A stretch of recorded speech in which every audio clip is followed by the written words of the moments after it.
Biden administration's promise that the U.S. would accept 100,000 Ukrainian refugees certainly has not become a reality, with the latest data showing that just 12 Ukrainians were accepted through the United States official refugee program.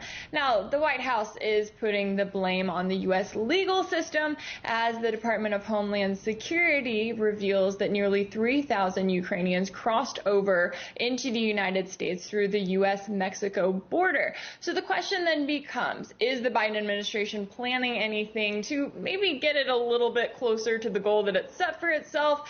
Well, reports are saying that they are looking at some sort of a parole program where refugees would be able to come into the country as long as they have sponsors here in the U.S.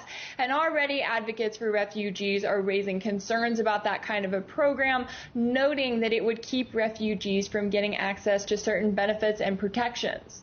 They're inventing this new approach through parole, which provides no security, no safety net, and so that's worrying and leaves the applicant at the mercy of the backlog and broken asylum system if they want to stay here permanently. Meanwhile, thousands of refugees who are not Ukrainian are raising their frustrations and concerns as they are trying to gain access to the U.S. and they're fleeing violence from their home countries in Latin America. And this all comes as the U.S. Border Patrol has already predicted that there would be a record-breaking surge of migrants looking to cross over the U.S.-Mexico border this spring.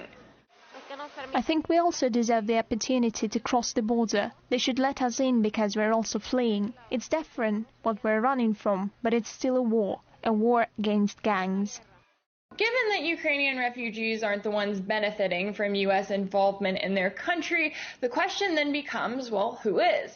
And in order to find that answer, we just have to look over to the Pentagon, where reportedly they are hosting the leaders from the top 8 U.S. weapons manufacturers on Wednesday for a meeting where the main subject is making sure that Ukraine is supplied with weapons and ready for war for years and years to come. So it appears as though, once again, those who aim to benefit off of this conflict are the ones who the U.S. government is listening to. The people who have the most interest in influencing the direction of the coverage are weapons makers. They have the most direct financial stake in the way we cover issues of war and peace. Unfortunately, they are interested in more war and less peace. When it comes to the mainstream media, their coverage here is not much different. For example, if we look at former CIA director turned defense secretary Leon Panetta, he used one of his many recent appearances on CNN to talk about how the U.S. just is not sending Ukraine enough weapons. And at no point was it mentioned that Panetta also reportedly has ties to Raytheon, which is one of the largest defense contractors here in the U.S. And yet, with all of this talk about the need for the U.S. to send more weapons to Ukraine, it never is mentioned that this trend of supplying weapons to a country only leads to instability and chaos, which then creates more refugees. This is U.S. policy always, to make great promises and come through on nothing when it comes to the people themselves. So with millions of refugees, once again, U.S. policy is to give assistance to almost none of them and to instead impose on the surrounding countries an enormous dislocation.